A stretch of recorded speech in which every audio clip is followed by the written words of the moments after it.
You've heard the saying, right? Familiarity breeds contempt. But does it? And why should you care? Because certain phrases, if you don't pay close attention to what they truly mean, you might end up misunderstanding them and causing yourself more harm. Phrases like who cares more in a relationship gets more hurt, or what gets measured gets managed. When you hear these kind of phrases, you should ask yourself, is this conventional wisdom? Which means, is this something everyone says but gets wrong? Or is this genuine wisdom? Which means using it will actually make me a better person. So let's look at this familiarity breeds contempt phrase. And I promise this is going somewhere. But before we try to figure out whether it's this that causes boredom in life, in work, in relationships, I want you to think of something. The last time you noticed a new scene in a movie that you were rewatching for the fourth time, or a new part that you noticed in a song while listening to it again, a part that added more character to that song. I bet you've experienced this with other people and places too. So, what's really going on here?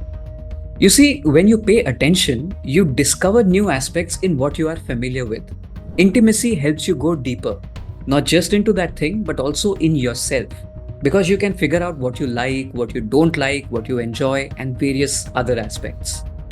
As the artist Gretel Eldrick said to the boat captain in the book Talking on the Water, when you walk out of the door of a place where you've lived for a long time, you already know so much because of what the place has taught you, and the scene gets deeper each day. It's when you stop paying attention, when your actions turn monotonous, that this contempt and boredom sets in. The work, the person, the place start getting taken for granted, and this search for novelty is what makes you resent what's in front of you. For instance, when you're going on a walk, you would rather be listening to music or watching a movie. Seriously, what is it with people staring at their phones while walking on the street these days? Or when your child wants to show you her drawing, you would rather be answering emails that have come outside of work hours. Or when you visit a new place, the thought on top of your mind is, what kind of shots will make great Instagram reels? Is it any surprise that the activity gets boring? But when you cut out distractions while walking, you might notice that the leaves are turning yellow, a sign of the oncoming change of season. When you put your phone away, you might notice that your child actually draws well and that her eyes light up when you praise her. And when you look at a new place through your eyes, not through the lens of a phone, you will figure out that every place has an essence about itself, something that makes it unique. Such depth creates unexpected connections across various aspects of your life. For instance, during her years in Wyoming, Elric's deep bond with the landscape taught her something profound about the human experience itself. As she said to the boat captain, it doesn't matter at the bottom what you do.